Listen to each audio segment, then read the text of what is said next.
दोस्तों, क्या Benjamin Netanyahu जिस तरीके से इजराइल में अपने ही घर में घिरा हुआ है, अब बाहर से भी बेंजामिन नेतन्याहू और अमेरिका को फांसने के लिए तमाम सारे अरब मुल्कों ने घेरा डाल दिया है क्या?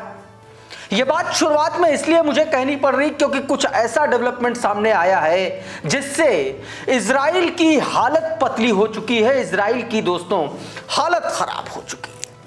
4000 रॉकेट, 250 से ज्यादा ड्रोन और सैकड़ों बैलिस्टिक मिसाइल के जरिए लेबनान इजराइल पर चढ़ाई करने वाला है। और इसीलिए यह कहा जा रहा है कि अब यह जो जंग है यह सिर्फ सदन लेबनान तक नहीं सीमित रहेगी, लेबनान की सीमा तक नहीं सीमित रहेगी। कहा यह जा रहा है कि अब हिजबुल्लाह जो है लेबनानी आर्मी के साथ मिलकर के आईडीएफ के सैन्य ठिकानों पर भी हमले की योजना बना रहा है। और यह खबर कहीं और से नहीं आई, यह खबर इजरायली मीडिया में छपी गई है।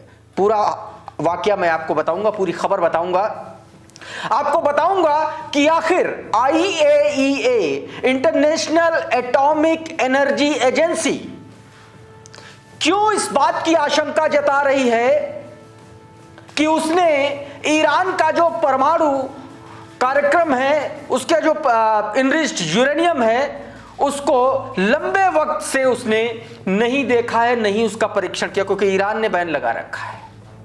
उधर अमेरिका को जब से ईरान ने 10,000 किलोमीटर तक मार करने वाली इंटरकॉन्टिनेंटल बैलिस्टिक मिसाइल का उसने परीक्षण किया है, तब से अमेरिका की हालत खराब है और उसने इस बीच कई और प्रतिबंध ईरान पर लगाए हैं। उस खबर के बारे में भी मैं आपको बताने की कोशिश करूंगा और बताऊंगा कि कैसे इजरायली सेटलर्स सदर्न लेबनान को की जमीनें बेच रहे हैं और उसके विज्ञापन लगा रहे हैं। और इसके अलावा गजा से जुड़ी तमाम सारी खबरें हैं कि गजा में आखिर कैसे इजरायली समर्थित मिलिशिया ग्रुप्स गजा में हमास को ओवरकम करने की कोशिश कर रहे हैं अमेरिका की साजिश के जरिए।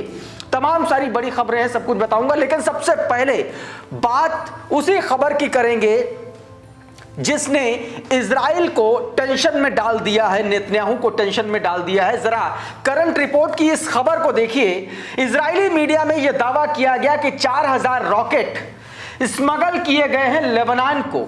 इसमें 250 ड्रोन और साथ में सैकड़ों आईसीबीएम मिसाइल्स भेजी गई हैं तस्करी करके सीरिया के रास्ते। खबरें इस तरीके की है। करंट रिपोर्ट लिखता है, Israeli media report that 4000 rockets have been smuggled into the Lebanon including more than 250 drones. Hezbollah is recovering remarkably fast. बहुत तेजी से हिजबुल्लाह को ईरान की तरफ से यह कहा गया है कि यह सप्लाई की जा रही है और यह सप्लाई हिजबुल्लाह को की जा रही है। इसका बहुत सीधा सीधा मतलब है, क्योंकि बीते दिनों में जिस तरीके से इजराइल ने लेबनान के तमाम सारे शहरों पर हमले किए, बेरूत पर हमला किया, बेरूत के आसमान में ड्रोन्स और उसके प्लेन्स उड़ते हुए दिखलाई पड़े। उसके बाद ये हिजबुल्लाह ने बाकायदा नईम कासिम की तरफ से, हिजबुल्लाह चीफ की तरफ से ये ताकीद कराई गई थी, चेतावनी दी गई थी कि अब करारा जवाब दिया जाएगा और उसी करारे जवाब की तैयारी है और इसीलिए बेंजामिन नेतन्याहू की नींद उड़ी हुई है। एक और खबर देखिए, आरकेएम टाइम्स की खबर है। इसमें साफ तौर पर यह बताया गया है कि Hezbollah may begin its first major round of rocket, drone and missile strike towards IDF position inside the Lebanese territories. बताया गया कि लेबनान की सीमा में जो आईडीएफ के जो ठिकाने हैं, सैन्य ठिकाने हैं, उन पर हमला करने के लिए, उन पर स्ट्राइक करने के लिए रॉकेट, ड्रोन और मिसाइल के जरिए एक बड़ा हमला प्लान किया जा रहा है। Iran has supplied 4000 plus rockets, 250 plus drone and thousands of ballistic missiles. बताया गया कि हजारों बैलिस्टिक मिसाइल, 4000 से ज्यादा रॉकेट और 250 से ज्यादा ड्रोन जो है वो हिजबुल्लाह को ईरान के द्वारा सप्लाई किया गया है। और ये बात फर्जी इसलिए नहीं है क्योंकि इजरायली मीडिया ने बाकायदा ये खबर अपने यहां छापी है। इस बीच एक और बड़ी खबर निकल के सामने आई जिसमें यह दावा किया गया, ये तस्वीरें जरा देखिए, ये वो इलाके हैं जो है तो लेबनान के, सदर्न लेबनान के वो इलाके हैं जहां पर इजरायली सेटलर्स पूरा का पूरा गांव बसा रहे हैं और इन जगहों पर जमीन बेचने के लिए विज्ञापन जारी किए गए हैं। ये वो विज्ञापन है, आप देखिए। अब इसमें देखिए क्या कुछ लिखा गया है, ये मैं आपको बताने की कोशिश करता हूं हिंदी में। ये अंग्रेजी का ट्वीट आपकी स्क्रीन पर है, देखिए क्या कुछ इसमें बताया गया है। देखिए इसमें यह बताया गया है, साफ तौर पर जो बताने की कोशिश की गई वो मैं आपको बता देता हूं। इसमें बताया गया कि इजरायली सेटलर समूह जिसका नाम ओरी त्यात्सफोन जिसका नाम है, उसने सदर्न लेबनान की जमीनों को बेचने के लिए एक विज्ञापन जारी किया है। वो इसे नई बस्तियां, इस विज्ञापन के जरिए इजरायली सेटलर्स की नई बस्तियां जो हैं बता रहे हैं, मतलब वो इजराइल का इलाका बता रहे हैं और इजरायली नागरिकों से यह भी अपील की जा रही है इस विज्ञापन में कि नॉर्थ की ओर बढ़ो, नॉर्थ की ओर बढ़ो, यानी कि इजराइल की उत्तर की सीमा और लेबनान की नॉर्थ की साउथ की सीमा, वही सदर्न लेबनान, यह बढ़ने की अपील की जा रही है। इन विज्ञापनों में लेबनानी कस्बों के नामों को भी, जो लेबनानी कस्बे थे उनके नामों को हिब्रू में कर दिया गया और प्लॉट्स की कीमत $80,000 से शुरू बताई गई है। ये तमाम सारी ऐसी चीजें हैं जो टेंशन क्रिएट करती हुई दिखलाई जा रही हैं दोस्तों, टेंशन जिससे क्रिएट हो रही है।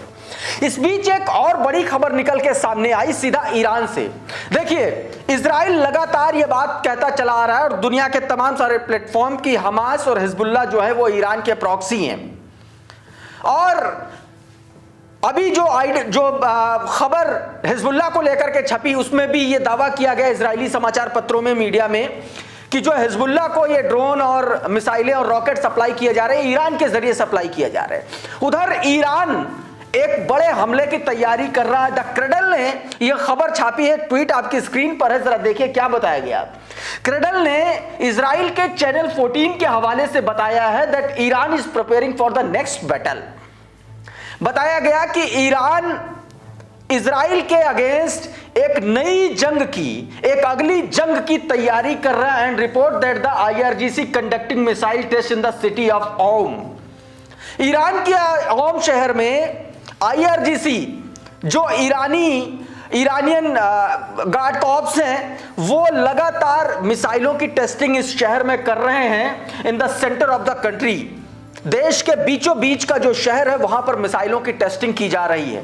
और यह बात किसी और ने नहीं बताई, ये इजराइल के चैनल 14 ने बताई है। और इसलिए यह कहा जा रहा है कि एक तरफ हिजबुल्लाह है, एक तरफ ईरान डायरेक्ट। अच्छा, बीते दिनों मैंने आपको बताया था कि 10,000 किलोमीटर तक मार करने वाली इंटरकॉन्टिनेंटल बैलिस्टिक मिसाइल का परीक्षण ईरान ने किया है।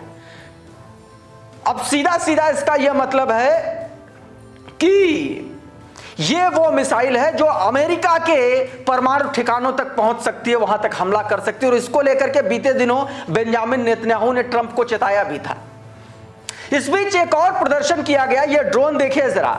यह ड्रोन दोस्तों, इसका नाम है शाहिद 161। इसका अनावरण किया ईरान ने और बताया यह जा रहा है कि यह ड्रोन जो है यह कई घंटों तक हवा में रह सकता है और 150 किलोमीटर तक यह मार कर सकता है। तो आप ये समझिए कि यह सीधे तौर पर इसको ऐसे बताया जा रहा है कि यह जो ड्रोन है इसको निगरानी के लिए और हमलों के लिए ऐसे ईरान ने बाकायदा डिजाइन किया है।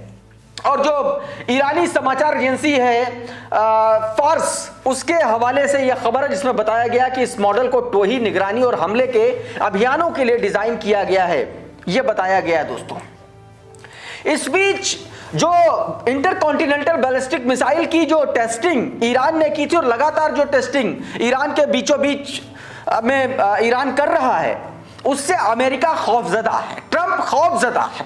और शायद इसीलिए उसने तमाम सारे उन देशों की कंपनीज पर एक तरीके से बैन लगा दिया है, सैंक्शन लगा दिया है जो ईरान के इस कार्यक्रम से जुड़े हुए हैं। जरा ये खबर देखिए, मधुरेंद्र कुमार ने अपने ट्विटर हैंडल पर जारी किया, बताया गया कि अमेरिका ने ईरान के बैलिस्टिक मिसाइल और ड्रोन विकास कार्यक्रम से जुड़े 22 व्यक्तियों और संगठनों पर प्रतिबंध लगा दिए।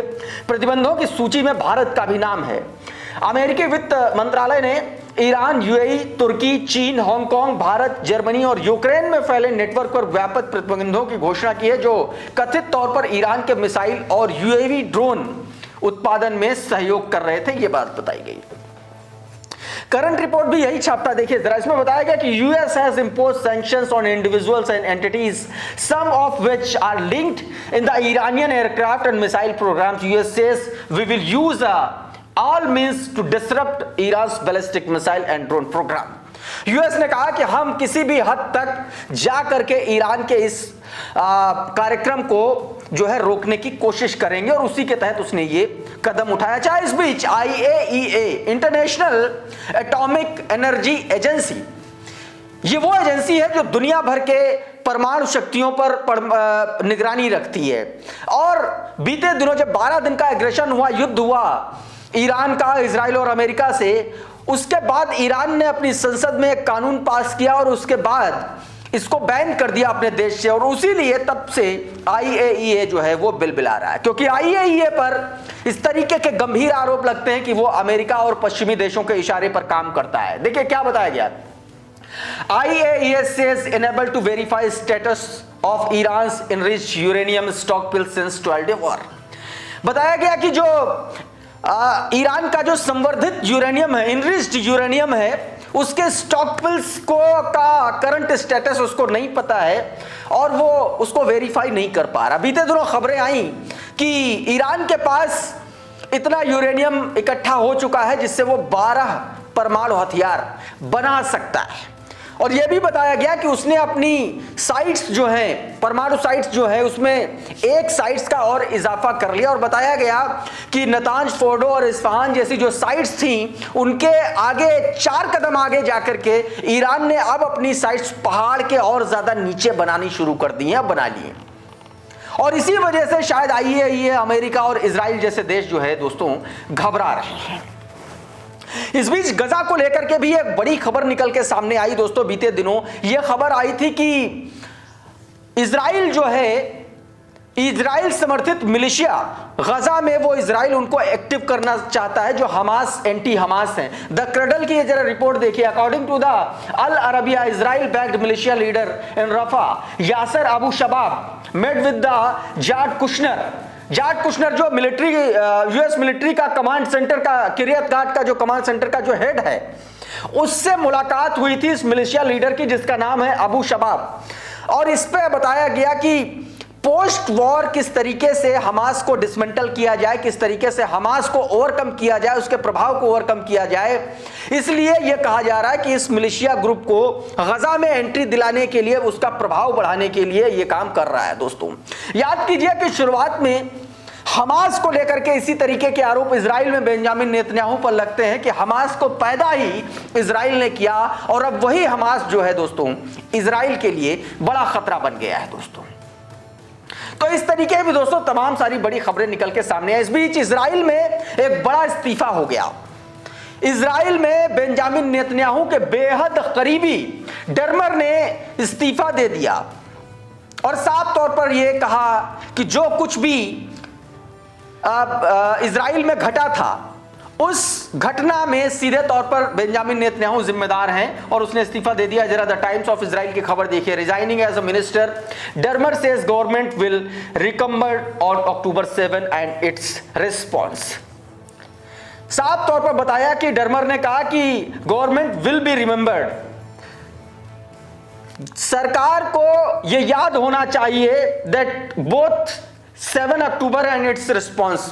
सीधे तौर पर बताया गया कि ये उसकी जिम्मेदारी थी, ये उसके लिए रिस्पॉन्सिबल थी और इसीलिए दोस्तों डर्मर ने इस्तीफा दे दिया। डर्मर बेंजामिन नेतन्याहू के बेहद करीबी, गजा में सीजफायर के प्रोग्राम को लेकर के कई बार उसको लीड करने वाले डर्मर, उन्होंने अब इस्तीफा दे दिया है इजराइल में बेंजामिन नेतन्याहू की कैबिनेट से दोस्तों। तो इस तरीके की भी खबरें लगातार आ रही हैं। कुल मिलाकर के लेबनान और ईरान में जहां एक तरफ इजराइल बुरी तरीके से घिर रहा है दो तरफ से, वहीं अमेरिका के सामने एक बड़ी चुनौती यह है कि ईरान के न्यूक्लियर प्रोग्राम को कैसे रोका जाए, जो अभी तक वो रोकने में नाकाम साबित हुआ। इस वीडियो में इतना ही। बहुत बहुत शुक्रिया, बहुत बहुत धन्यवाद। आप जुड़े रहिए आपके अपने चैनल द कॉन्फ्लिक्ट लेंस के साथ। नमस्कार।